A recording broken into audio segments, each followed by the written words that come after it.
ഓ അജസുന്ദരി ഭവതി, നീ ആ പുതപ്പ് തിന്നരുത്. അതിന് 100 രൂപ വിലയുണ്ട്. അതിൻ്റെ കോപ്പി എൻ്റെ പക്കൽ വേറെ ഇല്ല. എൻ്റെ പുസ്തകങ്ങൾ വേറെയുണ്ട്. ഭവതിക്ക് അതെല്ലാം വരുത്തി സൗജന്യമായി തരാം.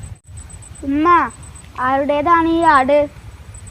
അത് നമ്മുടെ പാത്തുമ്മാന്റെ ആടാ. അതാണല്ലോ അതിന് ഇത്ര സ്വാതന്ത്ര്യം.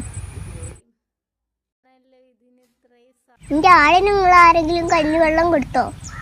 ഓ, ഇവിടെ ഒരു 100 കൂട്ടം പണിയുണ്ട്. അതിന്റെ ഇടയിലാ പന്റെ ആടും കഞ്ഞിവെള്ളം. ഞാൻ ഇല്ലാത്തോളം ആയതുകൊണ്ടല്ലേ ഞാൻ ഈ ആടിനെ നോക്കി നടക്കുന്നത്. നിങ്ങൾ ആരും ഒന്നും ചെയ്യണ്ട. എന്റെ ആട് പേരട്ടെ, അപ്പൊ നിങ്ങൾക്ക് കാണിച്ചു തരാം. ആട് പറ്റ പാത്തുമ്മപ്പ എന്താ നാട്ടുകാരെ കാട്ടിക്കൊടുക്കുന്നു? വെള്ളിക്കാക്ക ഇതെല്ലാം അനുവദിക്കുന്നല്ലോ. പൂച്ച, പിള്ളേര്, കോഴി, കാക്ക, ആട്